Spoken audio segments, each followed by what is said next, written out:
Hi, I'm Brandy. This is Hound Hollow, and today we're going to be looking at the Sweet Bees Magic Moon 2021 Planner. I got this off Kickstarter. It did come with a deck. I have reviewed this deck in my deck review section. This is like a nice Magic Moon Oracle deck. Okay, so the Kickstarter that I purchased was for both of these. I believe you can buy them individually. And it's spiral bound, which isn't my favorite, but that's okay. It's kind of a small indie vibe.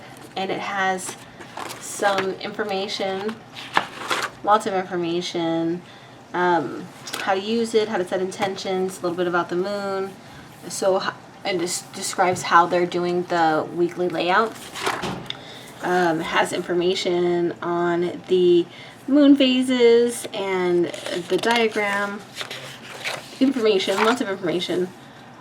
Moon in the zodiac, void of course, and a year at a glance, which I think is really cool, lunar wise.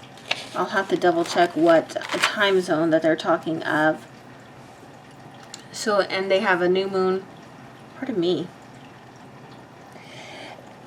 Pardon me, that's what I was partying.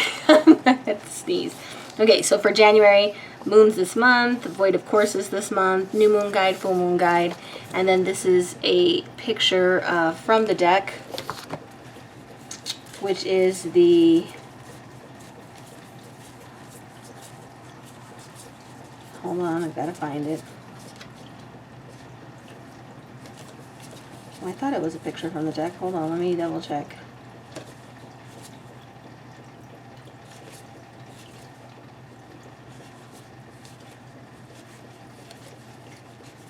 Hold on, friends.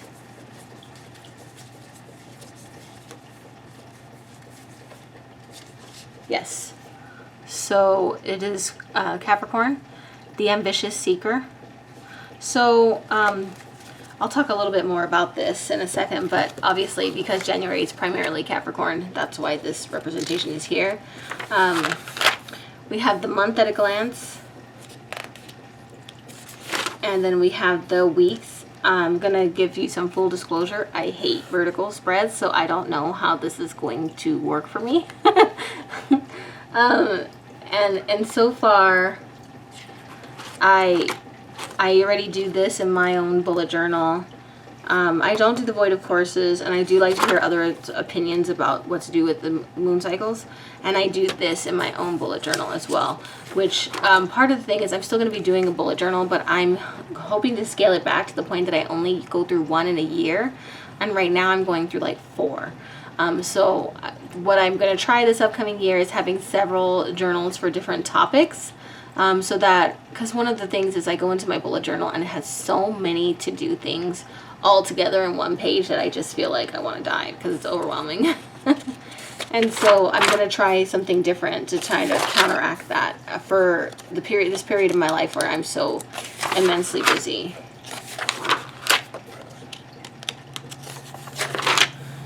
So this is a really nice spread. So a ritual example for the new moon with some reflection and stuff. So that's kind of different and good. And something for the full moon.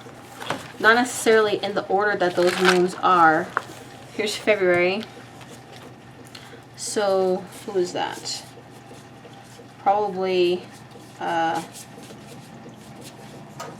Aquarius.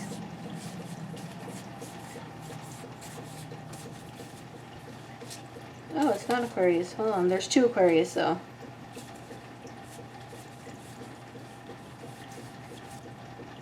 It's neither.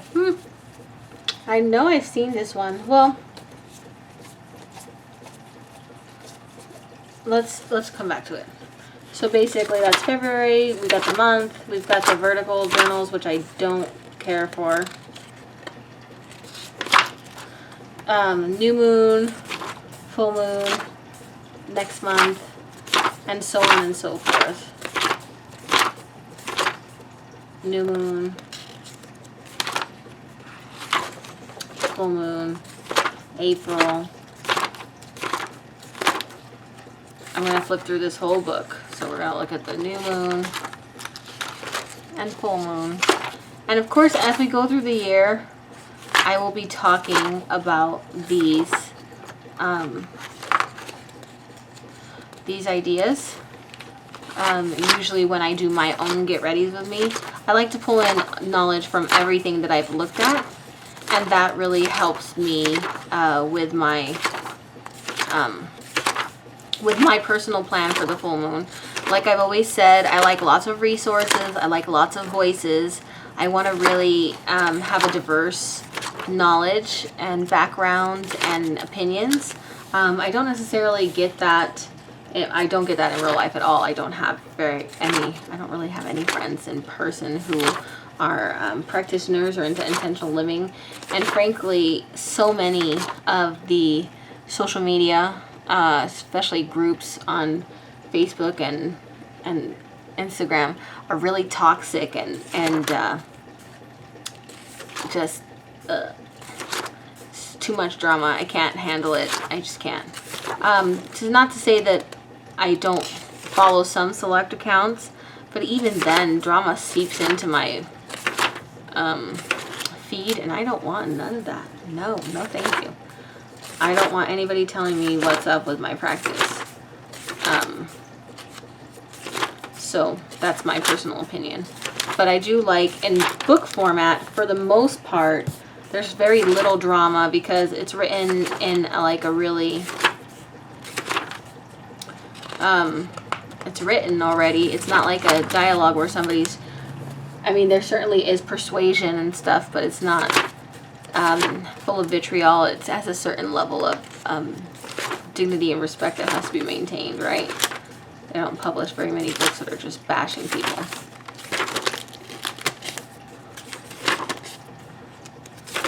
So we've got basically a pretty simple planner.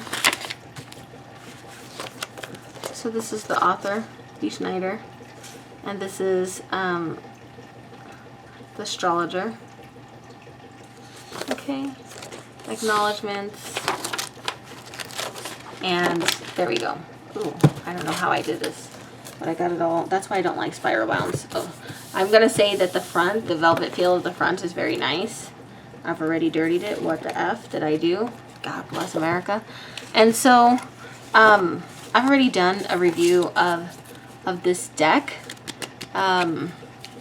before, and you know, I still feel that it is diverse, and there are a lot of different looking people, so to speak, and represented. It's a very large person, which I haven't seen in very many other decks. Somebody told me there was another one, but I haven't really seen it. People of color, people who are androgynous. This person appears to have an amputated arm or a missing arm. There's at least 2 people in wheelchairs. People of color, children, old people. Not necessarily, this is another pretty large person now that I think about it. Look at that panis.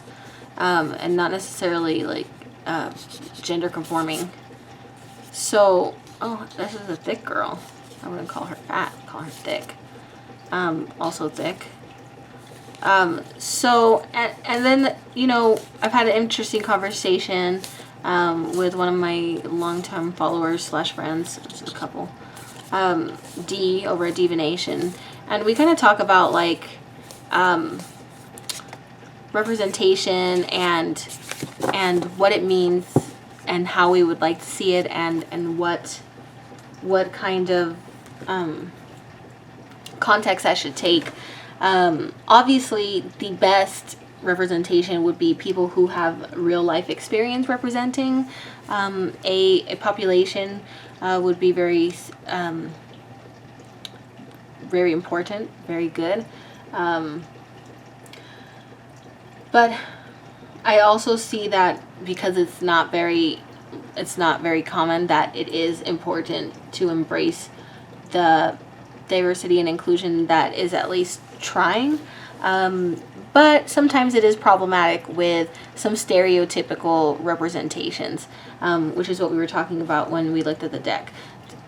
why don't you take a look at the deck, go head over there and take a review, look at the cards, see how you feel about them. If you have any feedback, please let me know. Otherwise, I think they suit the purpose really well of following the moon cycle. I think they are diverse. I think there are some things that could be potentially problematic, and I had a really interesting discussion with Dee about that. But otherwise, this is a planner. I'm going to give it a chance. It's not necessarily in the structure that I prefer, and it's not necessarily offering me a wealth of information in a way that I haven't seen it before. That is the problematic thing of getting so many of one thing. It's that it's really hard to impress you and to make new. I'm still happy I supported this Kickstarter, because I am being more conscious of spreading my money to smaller businesses and to things that I believe are representing diversity and inclusivity. But I don't even know how I'm going to use it at this point. So think about it, comment on it, and then when we have our side-by-side live with all the planners, maybe we'll have some ideas from them. Please let me know. As always, please like, comment, and subscribe. Love you guys so much. Have a good day. I'll talk to you soon.